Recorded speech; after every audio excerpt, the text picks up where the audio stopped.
구주와 함께 나 죽었으니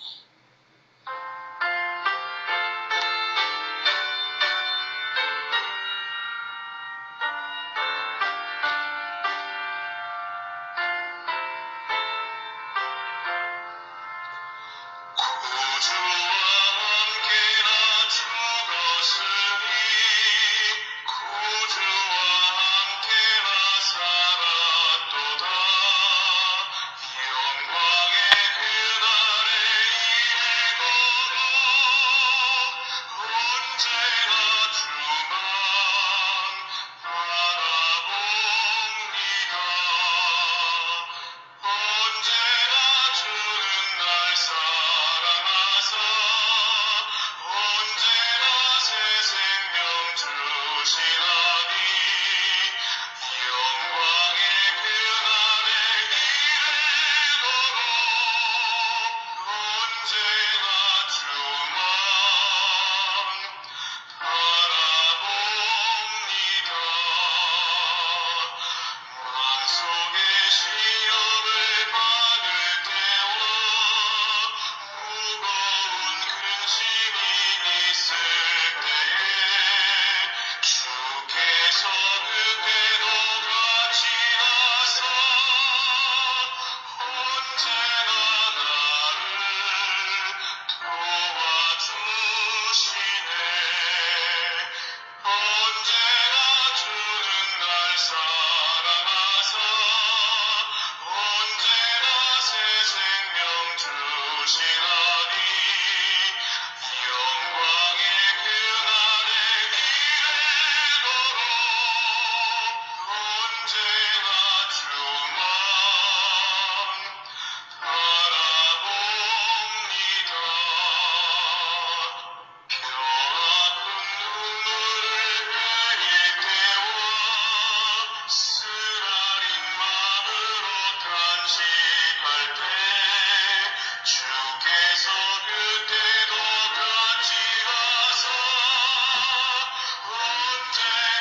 10장에서 우상숭배에 대한 경고와 우상의 재물을 먹고 마시는 문제에 대해서 권면하고 있으며 그 권면의 모델로서 자신을 소개하고 있습니다. 즉 바울은 8장의 경고와 권면에 대한 결론으로 본절에서 자신을 본받으라고 말하고 있는 것입니다. 바울이 본받는 그리스도는 육이라고도 완벽한 모델로서 그분의 삶은 이기적인 삶이 아니라 이타적인 삶이었습니다. 그러나 그리스도나 바울의 삶은 단순히 도덕적으로 이타적인 삶이 아니라 구원을 위한 이타적인 삶이었습니다. 그리고 2절부터 오늘 주제가 되는 다른 문제를 말하고 있습니다. 개역 성경에는 생략되어 있으나 헬라어 본문에는 새로운 주제로 전환을 나타내는 접속사인 이제 대라는 헬라어가 사용되었습니다. 그러므로 바울은 본절에서부터 새로운 주제를 논하고 있는 것입니다. 11장 2절 말씀입니다. 너희가 모든 일에 나를 기억하고 또 내가 너희에게 전하여 준 대로 그 전통을 너희가 지킴으로 너희를 칭찬하노라. 여기서 전통이란 초대교회 그리스도인들에게 전해내려오는 가르침으로서 간섭과 교훈은 물론 교리를 포함한 모든 것을 의미합니다. 그리고 이것은 다른 말로 유전, 즉 헬라어로 파라도시스라고 말합니다. 이것은 바울 자신의 교훈뿐만 아니라 초대교회 그리스도인들에게 전해진 복음과 같은 것입니다. 그런데 본문에서 바울이 말한 유전은 교리보다는 구전으로 고린도 교인들에게 전해준 그의 관습을 의미합니다. 왜냐하면 이후의 본문들이 여자가 공예배 때에 수건을 써야 한다는 관습에 대해서 논증하고 있기 때문입니다. 그래서 고린도 교인들이 바울 사도가 전해진 유전을 지킴으로 바울이 칭찬하고 있는 것입니다. 바울 사도가 전해진 유전은 바울 사도의 것이 아니라 주 예수 그리스도로부터 받은 것입니다. 즉 복음의 내용입니다. 고린도전서 오늘 본문 3절입니다. 그러나 나는 너희가 알기를 원하노니 각 남자의 머리는 그리스도요 여자의 머리는 남자요 그리스도의 머리는 하나님이시라. 그리스도인들이 갖고 있는 세 단계 질서를 말씀하고 있습니다. 여기서 머리는 권위를 의미하며 유기체로서 복종을 암시하고 있습니다. 즉 그리스도인들은 예수를 머리로 각 지체를 이루는 몸이라는 말입니다.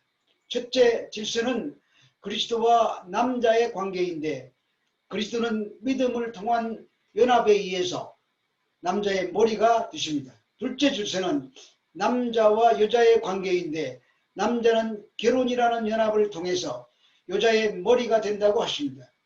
그리스도인의 결혼 사상은 남편과 아내의 관계를 그리스도와 교회의 관계, 즉 그리스도가 죽기까지 교회를 사랑하고 교회는 그리스도에게 복종하는 사랑과 복종의 관계로 설명되고 있습니다.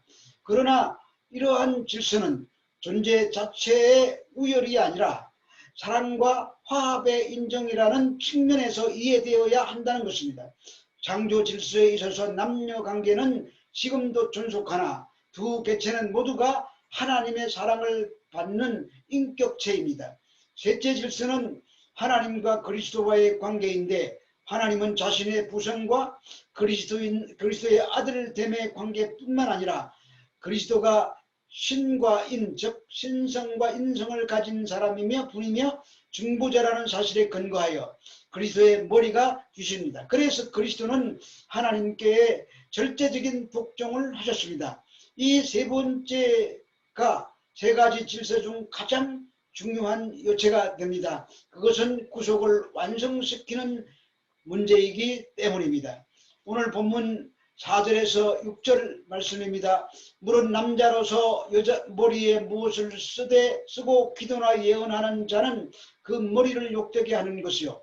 물은 여자로서 머리에 쓴 것을 벗고 기도나 예언하는 자는 그 머리를 욕되게 하는 것이니 이는 머리를 민 것과 다름없음이라. 만일 여자가 머리를 가리지 않거든 깎을 것이요 만일 깎거나 미는 것이 여자에게 부끄러움이 되거든 가릴지니라. 이 당시에 고린도 지역에서 여자가 머리에 무엇을 쓰는 것이 여성스러움의 표시였었습니다. 머리에 무엇을 쓰지 않거나 머리를 미는 것이 여자로서 수치스러운 일이었습니다. 머리를 미는 것은 종들이나 가늠한 여자들이 볼로서 머리를 밀었다는 것입니다. 그리고 머리에 무엇을 쓰지 않는 여인들은 고관들의 첩들이나 신전의 매춘벌이었다는 주장이 있기도 합니다. 그런데 고린도 교회 안에 여자들이 머리에 무엇을 쓰지 않고 예언이나 기도를 한 것입니다. 이 말씀은 여자가 교회에서 예언과 기도를 금하는 것이 아닙니다. 은사가 있으면 전할 수 있습니다. 그러나 은사를 받았다고 해서 질서도 없이 해서는 안 된다는 말입니다. 하나님은 어지러움의 하나님이 아니라 질서의 하나님이십니다. 이 질서는 하나님의 창조의 질서입니다. 그 질서는 신분의 차등을 결정하는 것이 아니라 만물을 아름답게 하시기 위한 질서입니다. 고린도전서 11장 7절에서 10절 말씀입니다. 남자는 하나님의 형상과 영광이니 그 머리를 마땅히 가리지 않거니와 여자는 남자의 영광이니라. 남자가 여자에게서 난 것이 아니요 여자가 남자에게서 났으며 또 남자가 여자를 위하여 지음을 받지 아니하고 여자가 남자를 위하여 지음을 받은 것이니 그러므로 여자는 천자들로 말미암아 권세 아래에 있는 표를 그 머리 위에 둘지니라. 바울은 여자가 머리에 수건을 써야 하고 남자가 쓰지 말아야 하는 이유를 창조 질서에서 찾고 있습니다. 먼저 남자는 하나님의 형상과 영광이라고 합니다. 그것은 하나님의 형상대로 지음받은 남자는 창조자이며 통치자이신 하나님의 위엄을 세상에 드러내며 그를 존귀케 하는 존재이기 때문입니다. 이런 존재가 순종의 표인 수건을 쓴다는 것은 창조의 원리에서 벗어나는 것입니다. 그래서 바울은 마땅이라는 말을 사용하여 강조합니다.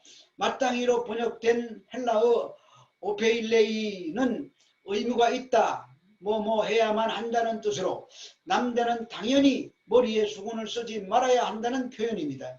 그리고 여자는 남자의 영광이라고 말합니다. 여자가 수건을 쓰는 것은 자신의 정결과 순결 그리고 복종을 의미하는 것으로 사랑과 헌신을 통해서 남자를 존귀케 하며 또한 자신을 성별하고 영광스럽게 하는 것입니다. 그 이유는 여자가 남자에게서 낳기 때문입니다. 여기서 남자에게서라고 할 때에 에게서의 헬라어는 에크인데 이 에크는 기원이나 근원을 의미하는 전치사로서 아담의 갈빗뼈를 통한 여자의 창조를 암시하고 있는 단어입니다. 그러므로 수건을 쓰므로 자신의 순결과 복종을 표하며 그것이 하나님의 창조 질서라는 말입니다. 그리고 권세 아래 있는 표 헬라어로 엑수시아인데 그것은 머리에 쓰는 수건을 의미합니다. 그것은 당시 헬라의 여자가 수건을 쓰지 않는 것은 자신을 매춘부로 취급하는 것으로서 여자로서의 권위와 존엄성을 버리는 것이었기 때문입니다. 따라서 본절은 여자가 자신의 머리에 이런 권세 있는 표식을 함으로 창조 때 함께 사역하고 성도들과 함께 현존하며 예배를 지켜보는 천사들에게 창조 질서에서 벗어나지 않음을 보여주며 천사들을 예우함과 동시에 자신의 근위와 명예를 세울 것을 고린도 교인에게 권면하는 것입니다. 본문 11절과 12절 말씀입니다. 그러나 주 안에는 남자 없이 여자만 있지 않고 여자 없이 남자만 있지 아니하니라. 이는 여자가 남자에서 난 것 같이 남자도 여자로 말미암아 났음이라. 그리고 모든 것은 하나님께로서 났느니라. 본절에서는 주 안에서 서로 하나인 것을 밝힘으로 여자의 지위에 대해서 변호하고 있습니다. 비록 본질적으로 여자가 남자에게서 순결과 복종을 표하지만 그럼에도 불구하고 주 안에서는 하나라는 의미입니다. 주 안에 있다는 것은 예수 그리스도의 통치 아래서 그에게 복종하며 그의 인도를 받아며 살아간다는 뜻이며 주 안에서 남자와 여자라는 하나라는 의미입니다. 그 말은 주 안에서 남자와 여자가 동등하게 구속의 은혜를 누리며 살아감을 말하고 있는 것입니다. 그리고 12절에서 주 안에서 여자와 남자가 하나이며 상호 의존적 관계라는 사실의 근거를 제시하고 있습니다.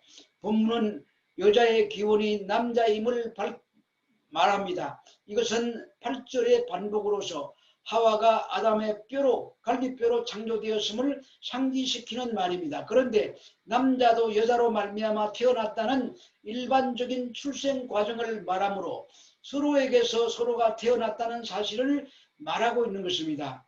13절 14절 말씀입니다. 너희는 스스로 판단하라. 여자가 머리를 가리지 않고 하나님께 기도하는 것이 마땅하냐. 만일 남자에게 긴 머리가 있으면 자기에게 부끄러움이 되는 것을 본성이 너희에게 가르치지 아니하느냐.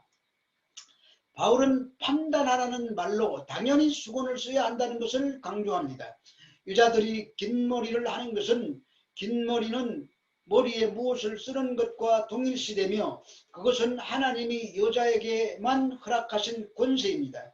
여자가 긴 머리를 갖는 것은 본성이 아름답다고 당연하게 생각하게 할 뿐만 아니라 이를 통해서 남자와 구별이 됩니다. 반대로 남자가 긴 머리로 있으면 자기에게 욕되는 것을 본성이 너희에게 가르치지 아니하느냐라고 묻습니다. 당시에 남자가 여자처럼 긴 머리를 한 자들이 있었던 것 같습니다. 그럼에도 불구하고 남자가 긴 머리를 소유한다면 그것은 남자의 권위와 명예를 표시하는 것과 포기하는 것과 다름이 없습니다. 그러므로 남자는 긴 머리를 하지 않고 여자는 긴 머리를 하는 것이 창조 질서에 부합하는 것입니다. 그것이 권세 아래에 있는 표입니다. 15절 16절 말씀입니다. 만일 여자가 긴 머리가 있으면 자기에게 영광이 되나니 긴 머리는 가리는 것을 대신하여 주셨기 때문이라. 논쟁하려는 생각을 가진 자가 있을지라도 우리에게나 하나님의 모든 교회에는 이런 관례가 없느니라. 긴 머리는 머리에 수건을 쓰는 것과 동일시되며 그것은 하나님께서 여자에게만 허락하신 권세라고 합니다. 그러므로 정리하면 여자는 반드시 머리에 수건을 써야 한다는 것에 방점이 있는 말이 아니라 머리를 길게 하지 않고 깎거나 짧게 했을 때 수건으로 가리라는 말씀인 것입니다. 그래서 하나님께서 창조하신 질서를 어기지 말고 긴 머리로 하나님께 영광이 되게 하라는 말씀인 것입니다. 본문에 분명히 긴 머리를 가리는 것을 대신해 준다라고 말씀하고 있습니다. 그러므로 고린도 교회 안에 남자가 머리를 길게 기르는 것과 여자가 머리를 밀거나 깎았는데 수건을 쓰지 않는 것은 그리스도께서 머리 되시고 지체된 우리들의 관계가 창조 질서에 어긋난다는 것을 말씀하고 있는 것입니다. 따라서 오늘 본문의 핵심은 그리스도인들은 하나님의 창조 질서를 어기지 말고 그 창조 질서에 순응함으로 하나님께 영광을 나타내야 한다는 말씀인 것입니다. 그리스도께서 우리의 머리가 되시고 우리는 그의 지체이기 때문입니다. 그것이 권세 아래 있는 표를 그리스도이신 머리에 두는 것입니다.